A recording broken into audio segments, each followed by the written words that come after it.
Тәуелсіздік алғаннан бері біз қазақ халқы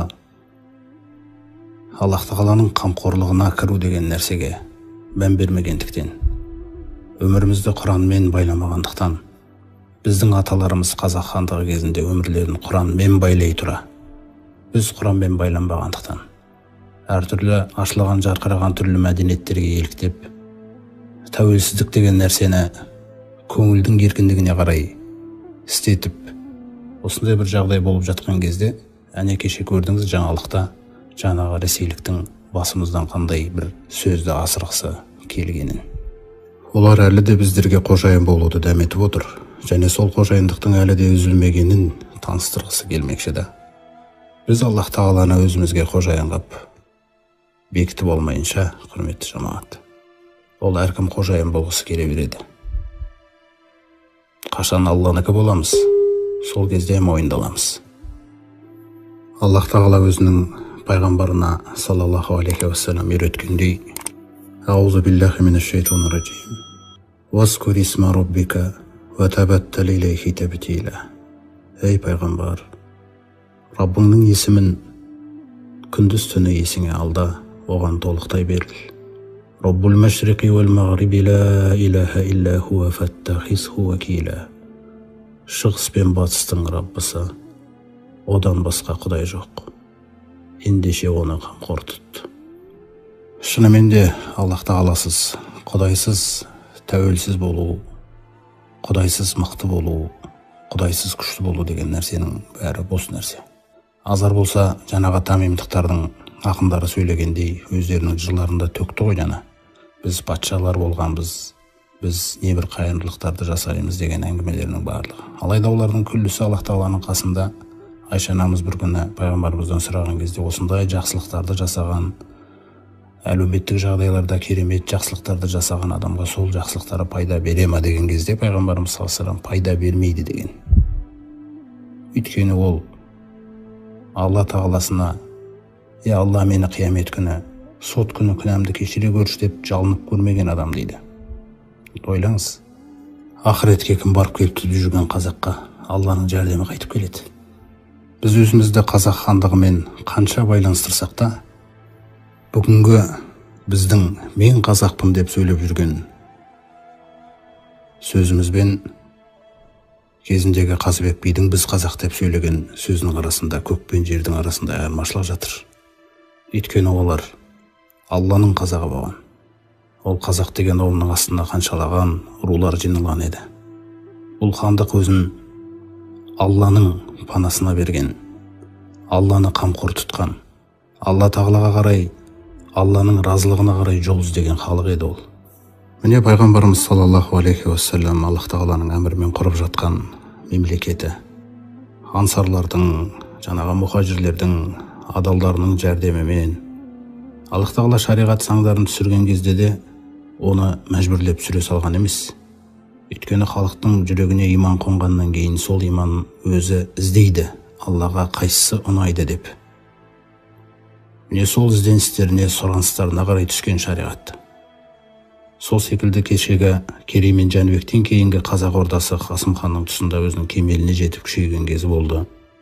Сол кезде де Аллах тағала белгілі бір хандықты тәрбиесіне алған кезде оны бірте-бірте дамытады. Сол кезде Қасым ханның қасқа жолы деген заңдар келді. Кейін Есім ханның тұсында Есім ханның ескі жолы деп аталады. Заңдар әрі қарай дамыды. Ал енді сол халықта Аллаға деген ұмтылыс, Алланың разылығына, осы жеңілмейтін күштің иесі болған Алланың панасында сақтанамыз, осы Алламен күшті боламыз деген ниеттері, сұраныстары болмаса, Тәуке ханның кезінде 7 жарғы деген заңдылық жүйесі, заңдар жүйесі пайда болар ма еді, өзіңіз ойлаңыз.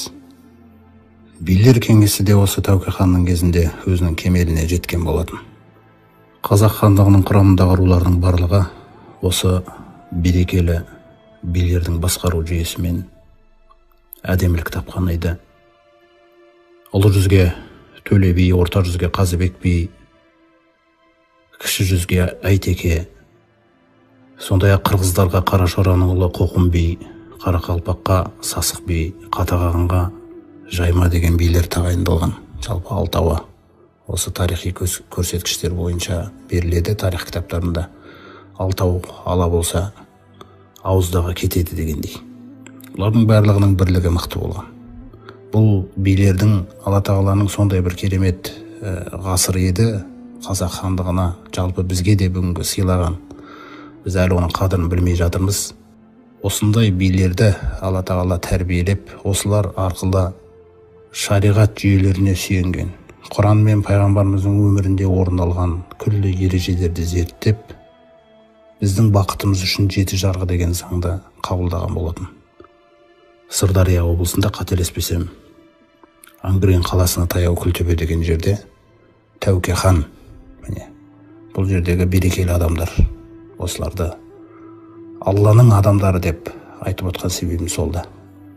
Яғни, құрметті жамағат, жалпы жаңағындай ресейліктің сөйлеп отқан сөзін бір жамандық деп есептемей қойыңыздар. Аллах тағала тіпті Айша анамызға жала жабылған кездің өзінде де оны жамандық деп есептемеңдер, бұл жақсылық дейді. Себебі бұл нәрсе арқылы адам жалпы өзінің болашағын көре алады, өзінің өткенін салыстырады. Осы күнге дейін жеткен жетістігіміз осындай болып отырған кезде, әлі де біреулердің жаңағыдай дәметіп отырған нәрселері, ол Аллах тағаланың иман ғибадатқа негізделіп, Құраныңды өміріңе араластырып, қашан мені қамқоршыға боласың, қашан мені өзіне арқа боласың деген бір ұсынысы ғой бұл. Қазыбек би 18 жаста болған кезінде, енді тарихи деректерге байланысты Аллах тағала жақсырақ біледі, жалпы қалмақ ханы Қонтажы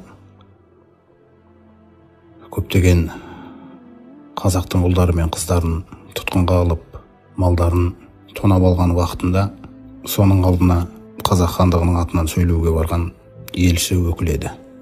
Мына шешендік өнерінде, немесе ақындық өнерінде жалпы негізгі мақсат сол ақындықта, шешендікте емес. Алайда ол шешеннің, ол ақынның Алланың адамы болуы, Алланың түсірген Құранымен рухтануы. Алла тағала қуаттаған кезде адам Алладан басқа ешкімнен қорқпайтын рухқа еленеді. Міне сол рух жаңағы Қазыбек билерде болған. Сол кезде барып сөйлеген толғауында біз қазақ деген мал баққан елміз деген кезде, бұл сөздегі қазақ ұғымы, ол біздің бүгінгі мен қазақпын деген жаңағыдай бір айтатын нәрселермен ол теңесе алмайды. Ол көк пен жердің арасындағындай парық жатырып жүрді. Өйткені бұл жерде біз қазақ деген кезде ол артында Аллах тағаланың тұрғандығын, Аллах тағалаға сүйеніп тұрған имаммен сөйлеп отырды. Оның алдында қазір қыруар жер қайысқан әскер тұрса да, оны қорқыныш билей алмайды. Алла тағала бағанағы аятта айтқандай, Алла тағала өзінің қасынан рухпен демеген дейді. Яғни Құранмен, иманмен, Алламен демелгендер да. Сол кездегі сөйлеген сөзі, біз қазақ деген мал баққан елміз, ешкімге соқтықпай жай жатқан елміз. Бұл Құранның тәрбиесі. Елімізден құт береке қашпасын деп, жеріміздің шетін жау баспасын деп найзаға үкі таққан елміз. Ешбір дұшпан басынбаған елміз. Не қараңыз, басынан сөз асырмаған елміз. Алланыкі болсаң, басыңнан ешкім сөз асырмайды. Біз Алланыкі болып үлгермей жатырмыз әлі мына тәуелсіздік алғаннан бері. Сондықтан жаңағы бір ресейлікке бір сөз асырмақшы. Мәселе ол ресейлікте немесе күллі Ресейде емес, ол ешкім қорқынышты емес біздерге. Егер Құдайға берілген болсақ, ешкім абсолютті түрде. Ешбір дұшпан басынбаған елміз, басынан сөз асырмаған елміз. Досымызды сақтай білген елміз, дәм тұзымызды ақтай білген елміз. Атадан ұл туса құл боламын деп тумайды, анадан қыз туса күң боламын деп тумайды, ұл мен қызды қаматып отыра алмайтын елміз. Тұтқындағы ұл қыздарын босатуға кеп отыр. Сен қалмақ болсаң, біз қазақ қарпысқалы келгенбіз. Сен темір болсаң, біз көмір еріткелі келгенбіз. Қазақ қалмақ баласы табысқалы келгенбіз. Танымайтын жат елге танысқалы келгенбіз. Танысуға көнбесең шапысқалы келгенбіз. Міне, бағанағы Хасан ибн Сәбиттің өлең сөздеріндегі нәрсені де салыстыра беріңіз. не деген қорықпайтын Алламен қоттылған тұлға екендігі баяндалуда. Сен қабылан болсаң, мен арыстан, алысқалы келгенбіз. Жаңа үйреткен жас тұлпар шарысқалы келгенбіз. Өзі жас кезіндегі барған кезі ғой. Тұтқыр сары желіммін, жабысқалы келгенбіз дейді. Қараңыз. Берсең жөндеп бітім айт, не тұрсатын жеріңді айт деген кезде қонтажының жүрегін қорқыныш билейді. Яғни бір риwаяттарда айтылғандай, сөзді өңменімнен соғып айтқан кезде екі иығымнан екі аю аузынан от шашып тыпыр етші көрейін деп тұрған болды. Мінекей мен содан қатты сескендім. Сендерге көрінбегенмен маған көрінді. Менің енді бұған қайтарып айтар сөзім жоқ. Мал мен жанын есептеп алдына салып беріңдер деп шешім қабылдап, осындай бір үстемдікпен қайтқан еді Қазыбек би. Міне құрметті жамағат, егер қазақ тек қана Алладан қорқатын болса, сүйенгені Алла болса, Алланың айтқанымен жүрген халық болса, Аллах тағала дұшпаныңыздың жүрегіне қорқуды салады, қандай тәсілмен болса да. Не сөзіңмен, не жаңағындай бір тәсілдермен, нақты бір шынайы оқиға пайғамбарымыздың саллаллаху алейхи вассалам уақытында болған Абу Хурайраның жеткізуі бойынша, Абу Жахл күндердің бір күні өзінің жаңағы жолдастарына келіп, осы жерде Мұхаммедтің жерге жүзін жапсырып жүргенін көрдіңдер ме дейді. Яғни сәжде жасап жүрген күйін сондай бір келемеж қылып айтқан. Сонда олар иә дейді. Сонда өзінше бір мақтанып, Лат пен Ғуззамен ант етейін, егерде мен куә болып қалсам сондай бір жағдайға, онда мен барып аяғыммен оның желкесінен басамын деген бір уәде береді. Сөйтіп енді сол уәдені орындауына тура келеді жаңағы айтқан жолдастарына. Сөйтіп пайғамбарымыз саллаллаху алейхи вассалам намаз оқып жатқан кез болатын. Ол оның қасына келіп желкесіне аяғымен басам деген ниет жасаған кезінде бір кезде адамдар байқап қалады. Кенеттен ол күтпеген жағдай болып, Абу Жахл өзінің қолдарын бүйтіп сермеп бір нәрседен қорғанып артына шегінгенін байқайды. Ол қорыққан түрде олардың қасына келеді. Жаңа ғана батыр болып тұрған нәрсе ғой. Саған не болды деп сұраған кезде ол айтады: екеуміздің ортамызда бір отты шұңқырды байқадым. Қорқынышты көрініс және қанаттар пайда болды дейді. Абу Хурайраның айтуынша кейіннен пайғамбарымыз саллаллаху алейхи вассалам бұл құбылысты түсіндіріп былай деп айтқан екен: егер де ол маған жақындағанда, періштелер оны бөлшек-бөлшек етіп жұлып әкетер еді деген. Сондай-ақ тағы бір хабарында Қазыбек би 78 жасында Абылай хан тұтқынға түсіп қалған кезінде де оны босатып әкелген болатын. Осындай бір қуатты сөздермен. Сондықтан бұл жерде біз қазақ деген кезде ол кісінің жырында, құрметті жамағат, бұл жеті жарғыны, Алланың разылығын іздеп жеті жарғыны жасаған мықты билер тұр бұл. Бұл жай адам емес бұл. Бұл тек қана бір батыр болып тұрған, күресті білетін, қылышты білетін адам емес. Бұл бағанағы Аллах тағала айтқандай, Аллах тағала жүректеріне иманды жазып тастаған және өз қасынан Құранның қуатымен Алладан басқа ешкімнен қорықпайтын қуатпен демелген адамдар бұлар. Бұлар дұшпандардың көңілдеріне қарамайды. Бұлар кім не айтады ол нәрсеге қарамайды. Сондықтан да қазақ осындай жаңағы ресейліктердің сөздерінен кейін намыстанып, қой, біз сол баяғы аталарымыз байланғандай осы Құранмен байланайық, Құранды өмірімізге араластырайық деген шешім қабылдамаса, Алланың жәрдемі араласпайды. Осындай біреулер келіп неше түрлі бір сөздерді асырып тұра беретін жағдайлар әлі де болуы мүмкін да. Сондықтан қазақ бүгінгі бір қазақ деген сөзімен күшті боламайды. Ол Алланың қазағы болған кезде ғана Құдайдың жәрдемі де, берекесі де, рахымы да күллісі сенің қасыңда болып, дұшпан сені мойындайтын болады. Міржақып атамыз айтқандай, Аллах жаққан кеудеде оты болса, иманның отын айтып отыр, осы қуатты. Аллах жаққан кеудеде оты болса, су бүріккенге пенденің қайтып сөнер дейді. Қараңыз. Тамшы қаны қалған шашыбын жаны, шахбаздар білгенін жұмсап көрер деген нәрсе. Не ең біріншіде Алламен екі арадағы байланыс реттелсе, сосын барып мына дүниенің күллі саласын дамытсаң да, ол әр саласында, әрбір дамып жатқан кірпішіңе дейін Алла риза болады.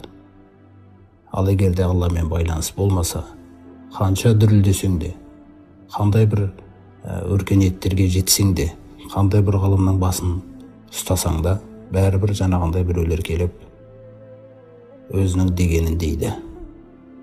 Сондықтан да бұл нәрсені өзіміздің болашаққа қарай жаңғыруымыз, рухани тұрғыдан біреулердің қамқорлықтарына кіріп болдық. Енді Алланың қамқорлығына кіру керекпіз. Алла тағаланың қамқорлығына жететін нәрсе жоқ. Құдайдың қазағы, Алланың алашы болуымыз нәсіп етсін.